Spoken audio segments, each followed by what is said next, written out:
This is Recovery People, Volume 4. Thank you for joining us. I'm your host, Heath Riddles. Recovery People is a weekly podcast about the culture of recovery from substance abuse and other forms of addiction. Check us out on the web at recoverypeople.org. You can also follow us on Facebook and Twitter for the latest. This week on Recovery People, Austin, Texas is the live music capital of the world, and this city is crawling with musicians on the brink of fame and fortune. But the glamorous and exciting life of a scene musician here is, well, not always so glamorous and exciting. It can be a tough life, even for the most successful local musicians, especially the ones dealing with addiction or mental health issues. But there is a cutting-edge nonprofit here in town making life a little easier for these struggling artists. We'll talk to Tricia Forbes, the visionary young leader of the Sims Foundation.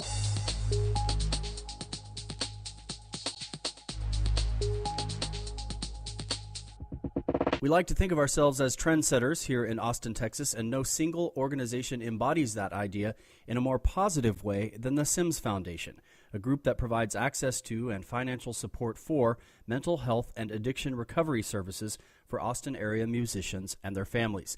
The organization's visionary leader is credited with nearly doubling the staff and the budget in just 2 years, which, by the way, if you know anything about nonprofit development or business development in general, you know what an amazing statistic that is. Her name is Tricia Forbes. She's got a master's degree in social work from the University of North Carolina at Chapel Hill and a professional track record that includes nonprofit experience from just about every angle. We spoke with Tricia recently about her work with this dynamic organization. Tricia Forbes, welcome to Recovery People. Thank you for having me. So, if you will, just start out by telling us a little bit more about Sims, about the history, the work you do there, that kind of thing. Okay. Well, Sims was founded in 1995 as the result of a suicide of a young Austin musician named Sims Ellison.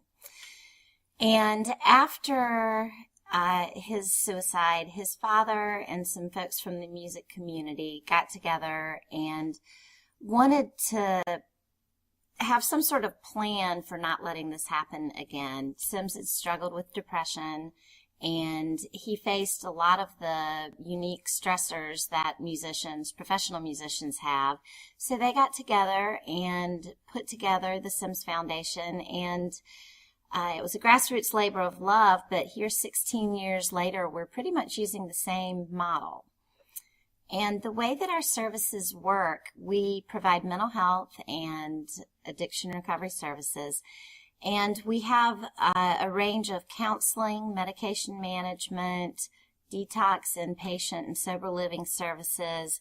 We have a network of over 60 providers in private practice who help us accomplish all of this. I have 2 clinicians on our staff who do an intake and assessment with folks. And we just try to hook people up with the services they need to be happy and creative and help contributing to the culture of our city. And I love that stress on, that musicians can be happy and creative. And yes. There's somehow this notion that maybe that's not possible. I think we all kind of, have heard that in some form or another, that, true creativity is born of some sort of inherent misery, or right. dissatisfaction with life. And that doesn't necessarily have to be true. No, it doesn't. And it's a dangerous stereotype that people have about musicians and creative people in general. I like to think that if your child's teacher or your accountant were behaving in certain ways, there would definitely be interventions.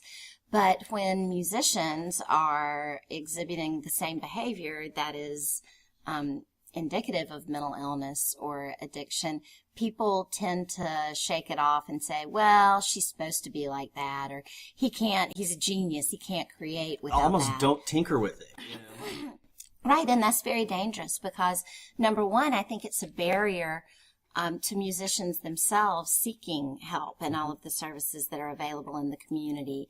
And number two, it can be deadly when people when their problems aren't recognized and they aren't supported in their own efforts to get help or to even recognize that there's a problem, it can result in some very bad things. And you can't be creative at all if you're dead. Absolutely. And unfortunately, suicide, accidents as a result of drugs and alcohol, they have taken a lot of creative people away from us way too soon. And really, there's no like logical, data or anything that back up that, a happy, healthy musician, somehow the creative well dries up. I mean, well, and I've heard different things on this. I mean, I think that it goes back to Aristotle actually saying that madness and creativity are linked. And we've always had that idea that kind of romanticizes creative geniuses. And you're right, there's not a lot of data backing that up. And what I found in working with musicians who have overcome their mental illness challenges and who are in recovery, they've said, I never knew that I could do the things that I do. We have one client who has been in recovery for about 15 years and who's a friend and a volunteer who says, I hate it when I hear people say that, because here I am 15 years later, and not only am I a working musician, I own 3 businesses related to the music industry. I'm happily married. I'm successful and respected in my community. And that's the kind of thing that counseling and recovery services can do for people. I love about the Sims Foundation. It seems that this is unique about your organization. It was created to help this specific demographic in a community, which is Austin. This demographic that itself generates hundreds of millions of dollars for the local economy. And this is a true response to let's give something back. Let's help, these people who have helped us. Is Sims Foundation unique like that? Are there a lot of other nonprofit organizations in the country that are sort of such a specific response? Not that I know of. There are some organizations that are a little similar to Sims, I believe in Atlanta and in the Bay Area. But there's nothing quite like the Sims Foundation, and that offers the professional level of services that we do. And Austin touts itself as the live music capital of the world, and it's actually $1 billion economy here. And it's the musicians who are working, at the bars on 6th Street and playing in the festivals night after night who have created this culture. And so now we have things like ACL and South by Southwest and Fun Fest, and we have international attention and lots of tourism dollars because of the music here. But unfortunately, a lot of the professional musicians, and the city estimates there are around 8,000 professional musicians in Austin, they're struggling to make ends meet. So Sims, the founders, one of whom is Sims Ellison's father, Don Ellison, who's still a wonderful, generous supporter, and Wayne Nagel and Don Harvey, a couple of guys who used to own the Austin Rehearsal Complex that was kind of a hub for music and the music community in the 90s. They recognize this, and they recognize that it's not an easy profession, and for every person who really makes it, there are hundreds and probably thousands who don't, and who are, happy creating and playing their music, but also working at Thundercloud or figuring out how it is they can pay their rent. Absolutely. And so I think it's important to point out, to me, as I was kind of researching this interview, I started to draw a distinction in my head between the music industry and the music scene. Yes. And Sims Foundation is very much about the music scene in Austin. Like you say, the musicians who are, certainly you guys have your alumni who are, these sparkling stars and wonderful and can speak for the organization. But you guys are in the trenches with the ones who are, like you said, holding down day jobs, staying up till 3 or 4 a.m. playing a gig and then getting up to go to their day job, trying to balance all of these crazy things. Plus they're, in bars, all night. They're just all these stressors that could really contribute to an addiction. There are. And, drugs and alcohol it's an occupational hazard for musicians who are in bars and on tour and have legions of fans who want to buy them shots of tequila and who are, happy to offer them drugs. And so it makes it difficult for people who are trying to be in recovery and be successful in recovery. This week on Recovery People, we are speaking with Tricia Forbes, Executive Director of the pioneering Sims Foundation in Austin, Texas. One of the things that I wanted to go back to is talking about who's actually eligible for our services. Okay. And we do serve people, we serve professional musicians as well as their partners and dependent children, because we know that mental illnesses and addiction, they're family diseases. And so we're very happy to be able to extend those services to partners and children as well. But our clients need to be at or below 250% of the federal poverty limit. Almost all working musicians in Austin easily meet that. We do have people occasionally who have made it and are doing very well financially who call us not wanting us to help pay for their services, but for a referral to a clinician who understands the dynamics and understands the unique challenges that musicians face. And this is something that, I don't think most people consider, but there's a lot of financial instability that we've already talked about. There are unusual hours that can create stressors in relationships. There's life on the road. And so a lot of our clients actually come in for couples counseling. Mm-hmm. Awesome. So I want to talk a little bit about you and your experience. You got your master's in social work at Chapel Hill, Yes. right?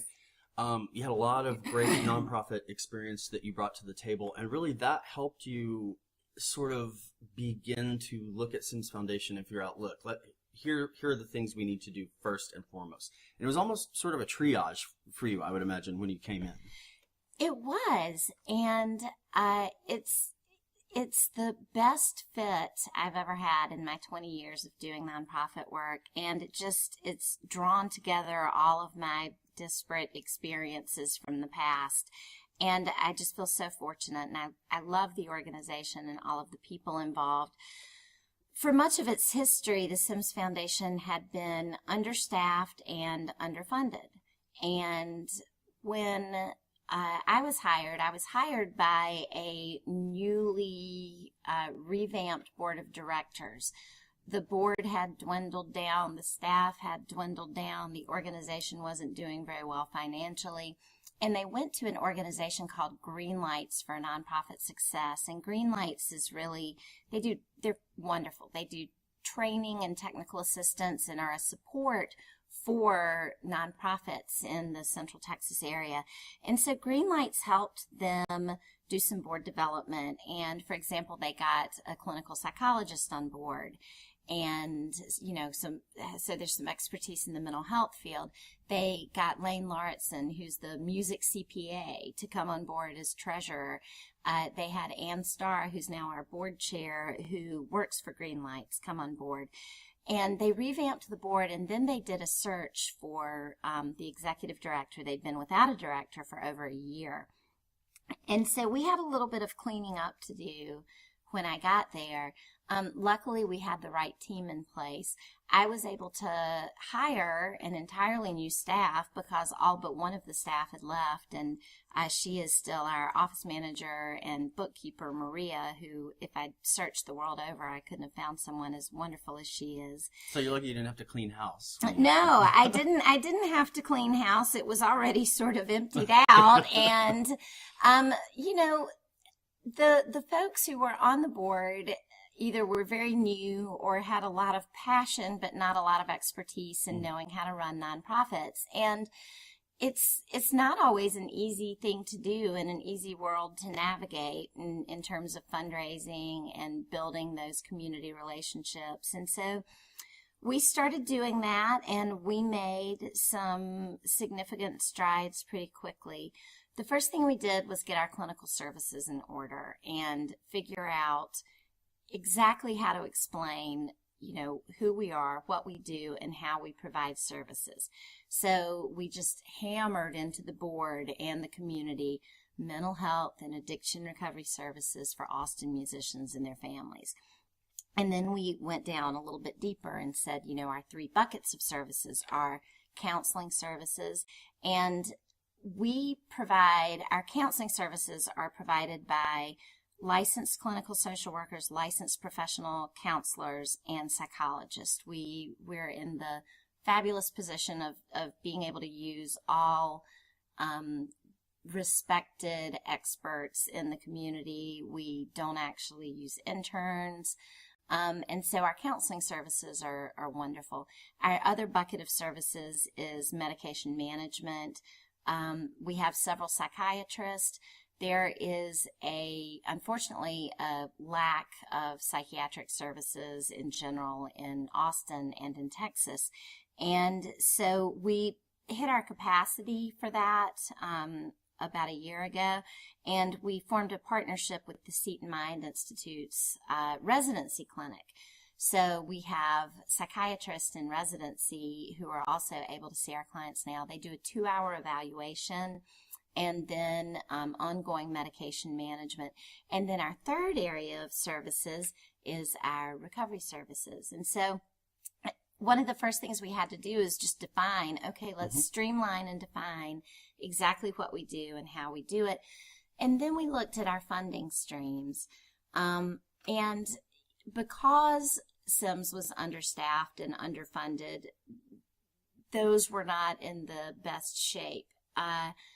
Luckily, with our strong board, we've been able to remedy that, and several funders have doubled our funding. The Health Alliance for Austin Musicians, the St. David's Foundation.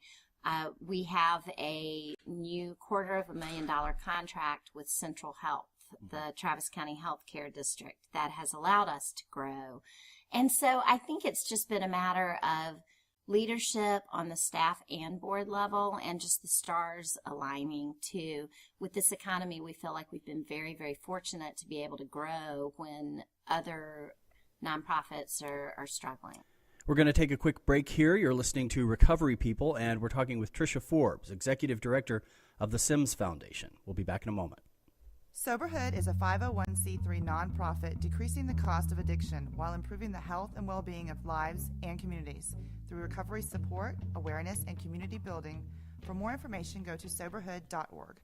Welcome back to Recovery People. We're listening to my interview with Tricia Forbes, who is the Executive Director of the SIMS Foundation, a nonprofit organization that provides services for musicians with addiction and mental health issues. Over the last 10, 20 years, so much has changed for the nonprofit landscape. Yes, it has. So many players have come to the table. There's more competition. Yes. As you say, the economy has changed. It's a different landscape. And really, I think nonprofits now have to approach potential investors or stakeholders as really true. You really have to have your plan together. You have to be able to demonstrate that you're a salient business and that you are able to really demonstrate who you're helping and how many people you're helping. Yes, you do. 20 years ago, when I first got involved with nonprofits, I worked for a battered women's program in North Carolina, and it was sort of the mentality was, we're the good guys, give us some money.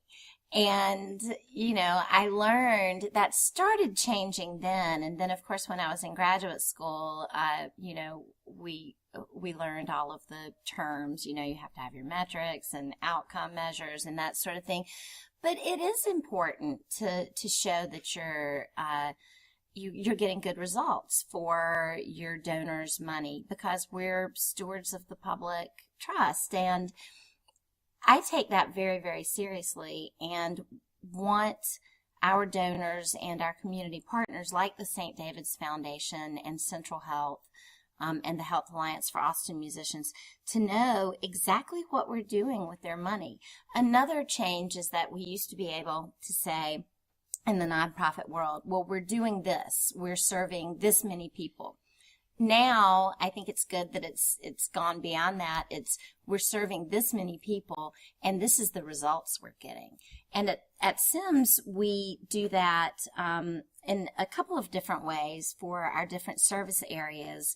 We require a GAF score, a Global Assessment of Functioning. It's sort of a universal measure of mental health, and an Axis I diagnosis for every client, for every counseling session, so that we can track their progress And for our clients who are in recovery, we have one of our clinicians, half of her time is dedicated to doing case management with this smaller subset of our clients. And so, for example, before they leave Austin Recovery or Hickory Wind Ranch, she works with them on discharge planning. And then we do follow-up calls with them post 30 days, 60 days, 90 days, 6 months, and a year, just to keep that close contact so that they know, we're here to help them leverage other resources in the community, and that their continued health and sobriety is very important to us. We make sure now that every one of our clients who is in recovery is also connected with one of the SIMS counselors, as well as a provider for medication management if they need that. Mm-hmm. And I think it's that sort of accountability and follow-up and that whole package that has allowed you guys to really grow and have that phenomenal growth in that 2-year period or 3-year period, to get you things like a partnership with the St. David's Foundation, Yes. which I would imagine was huge. Well, and when I came on board, we already had a partnership with St. David's, but they weren't very happy. And actually, they're a wonderful foundation, but they really want to invest in the groups that they're funding and see them succeed. And when I took over at SIMS, the program officer happened to be a very good friend of mine, and she came to the office and said, "Welcome, I'm so glad you have this job. By the way, we're cutting your funding." Mm-hmm. And so that first year, they had cut our funding, and since then, as I said, they have doubled it. Yeah. And that's because we're able to show in black and white on paper, this is what we're doing, this is how we're doing it. Our partnership with Central Health has been huge, and without their support, we'd be a very different organization today. Our budget has gone from a little under 400 to about 760. And that's almost double. It's almost double in 3 years. And a lot of that is because of the Central Health partnership. And, you don't get money from the government unless you're jumping through the hoops. Mm-hmm. And so they do annual audits with us, and our billing procedures, they make sure we have all of our ducks in a row. And to me, that's just, it's important, and it's a good thing for our funding partners to do, because now I can go to individual donors in the community who have supported SIMS for 16 years. We have a very generous community here in Austin, and people in Austin care about musicians. It's funny, when I got to SIMS, I thought I was going to work for a mental health organization, and I learned that that was not the case. I was going to work for a music organization that provided mental health services. But it allows me to say to our donors, this is what we do. This is the credibility we have with these big funders. And this is what we're doing with your money, so that they can feel good about, as you said, investing. Because we're not asking for a handout from our supporters. We want them to be partners in strengthening the music community so that it can continue, adding to our quality of life. I think that's the beauty of the organization that you're running.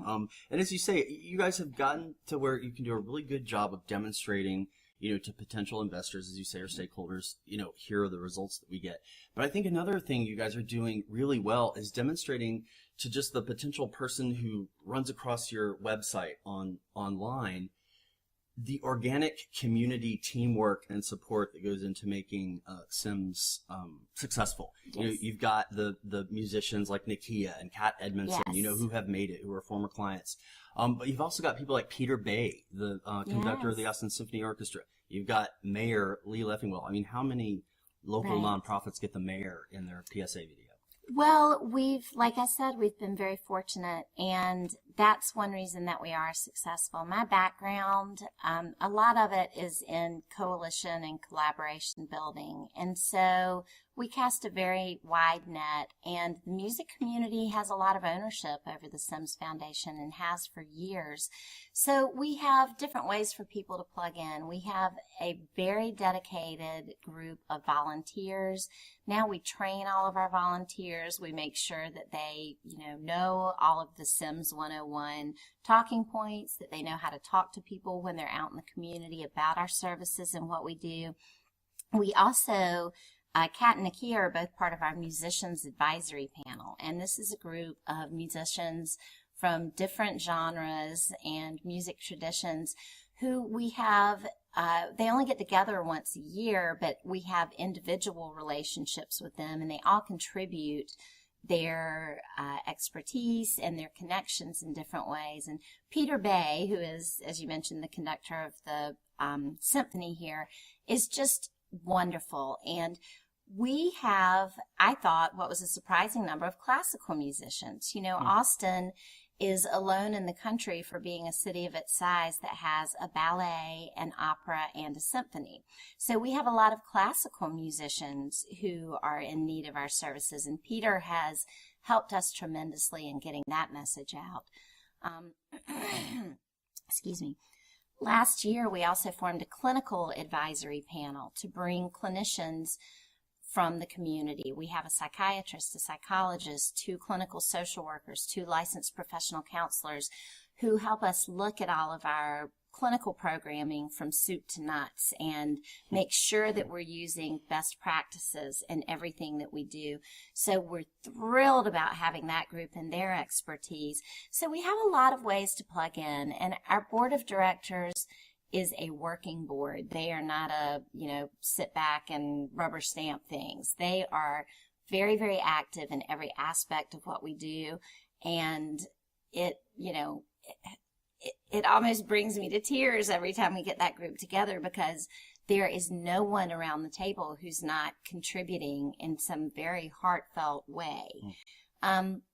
So, I think that Sims is unique to Austin and our culture here, which is very open and friendly and helpful. This is Recovery People, Volume 4. I want to talk just a little bit about the experience that a client might have. I know one of the first things you did is institute this 24-hour rule, where anyone who calls in to the Sims Foundation gets a call back within a day. Yes. So kind of walk us through, if I were a musician in trouble and I called the Sims Foundation and set this ball rolling, what would my experience look like? That's a wonderful question. Well, we have a confidential clinical phone line that is answered by one of our 2 clinicians. One is an LPC, one is an LCSW. The rest of us on staff don't answer that phone. It's just our clinicians because, of course, our services are confidential, and that's very important to us that we maintain our clients' confidentiality. So our 2 staff clinicians will answer the phone and do an intake and an assessment with whoever's calling to determine what their needs are. And sometimes this happens over the phone. Sometimes it happens in person. They'll come to our office and spend 45 minutes to an hour talking with Jennifer or Michelle about what's going on. So if they are struggling with, say, anxiety or depression, or they want couples counseling, we would hook them up with the right provider in our network. And so our network of counselors, they use different modalities. They specialize in different issues. They prefer working with different populations. But in that group of about 45 people, we have someone who covers almost everything. And so it's not the kind of thing where you would call and say, I need help. And we'd say, oh, Provider X has something at 3 o'clock. It's a much more personal level of service where Jennifer and Michelle will talk to you and find out, okay, so it sounds like, you're dealing with some PTSD. We think you'd be a really good fit for this provider or this provider. And then the same thing happens if they need medication management, and we funnel them that way. And the same thing happens if they are calling and seeking recovery services. And right now, we've streamlined our services. So right now we offer detox and inpatient treatment with our community partner, Austin Recovery, which is another nonprofit. And we also work with Hickory Wind Ranch, a sober living facility. So depending on where they are and what level of services they need, we would connect them with the appropriate service and send an authorization to the service provider. It's then up to the client to call the provider themselves and set up the meeting. Excuse me. And we do follow-up. We have over 700 clients a year. So our level of case management is different depending on what service it is. So if someone comes into us and they want to go to counseling, we call them within 2 weeks of that first contact to say, hey, how did that go? How did you like your therapist? Is that going to work out? Just so that people don't fall through the cracks. We do a little more hand-holding for people who need medication because there's a lot of paperwork involved with getting on the programs that can help them access medications at a discount. And so Michelle actually works with our clients on that and makes sure that they're getting what they need. And then our highest level of case management is with the small subset of our clients who we put through recovery services. And we call each of these clients. Well, first we help them get into either Austin Recovery or Hickory Wind Ranch, or, and this is very important, if they are not ready or do not need inpatient services, we refer them to one of our counselors who specializes in addiction, or we refer them to one of the 12-step groups in our community, depending on what they're struggling with. And we have a very good level of understanding of what those resources are in the community, so we want to point people in the right direction. For our clients who go to detox and inpatient or sober living services, we do discharge planning with them. We make sure we make sure before they go in, first of all, that they are ready to go in, and that we want to invest in people who are going to make it. And so we help them identify what the potential barriers are and what their potential support services are. And, it may not be appropriate for them to go at that point, but we stay in touch with them and help them figure that out. We also require that they help pay for their treatment, all the way from counseling to our inpatient recovery services. We think it's important that clients take responsibility and participate financially in their own treatment. And so there are sliding scale copays. It may be $10 a counseling session, from $10 up into $45 depending on income. And we're a little more flexible in working with people in our recovery services, but we do feel like it's very important for them to contribute and, to really leverage all the resources at their disposal to show that they really are ready and that they do want to get clean and sober. So if even one person listening to this podcast is like right now just thinking, oh my gosh, thank you, thank you that I'm hearing this, where would that person need to go? How would they access Sims Foundation? They would call our confidential clinical line, and that number for listeners right now is 512-494-1007. 512-494-1007. Yes, and they would be able to talk to Jennifer or Michelle, one of our clinicians who answer that line. Now, I want to be clear that this is not a 24-hour crisis line. Right. And so if Jennifer and Michelle are both in with other clients, they may get an answering machine. People will almost always get a call back the same day within 24 business hours. We always call people back, and they would just be able to talk to someone, even if they're not sure which service they want to access, or even if if they're not even sure if they want any of the services, but they want someone to talk to. If they're a musician in Central Texas, we encourage them to call and just find out what's available through Sims. And also, for more information, there's a website, which is, you say that it's a work in progress, which is understandable, yes. But I think it's a beautiful website, and it is simsfoundation.org. That is correct. And there's a lot of information on the website. And we also have a Facebook page. We now have a Twitter account. We're trying to grow our presence in the social media world, and luckily have some fabulous young volunteers who are a little more in tune with that than I am. So we encourage people to find out what we're all about and get involved. And excuse me, for anyone who's listening who is struggling, we really encourage people to reach out and to get help, if it's through SIMS or if it's somewhere else. It's just very important to ask for help. And we have a lot of wonderful resources in this community for people, both musicians and non-musicians. And part of our mission is to educate the community and to destigmatize mental illness and addiction. And those are things we don't like to talk about, but not talking about them can be deadly. I want to go ahead and give some of that information again. The confidential clinical number for SIMS Foundation is 512-494-1007.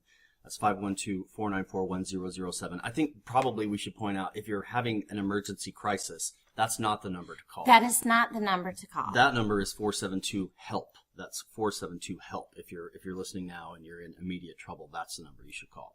Another great place to find information about the SIMS Foundation is simsfoundation.org. And of course, as Tricia said, you're also available on Facebook and Twitter, leveraging that social media.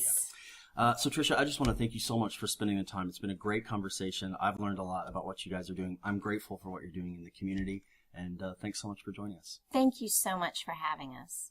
Be sure to subscribe to our podcast on iTunes. We have new episodes every week. In coming weeks, we'll be talking about the latest efforts to cure addiction with a pill, a new definition of addiction that may surprise you, recovery's revolving door effect and how you can avoid getting caught in it, and so much more. Be sure to visit recoverypeople.org or our Facebook page for archives of the show. Recovery People is a production of Soberhood out of Austin, Texas, and is co-produced and co-edited by Alex Sanchez and Jason Howell. Our social media presence is managed by John Mark Robbins. We'll see you next week.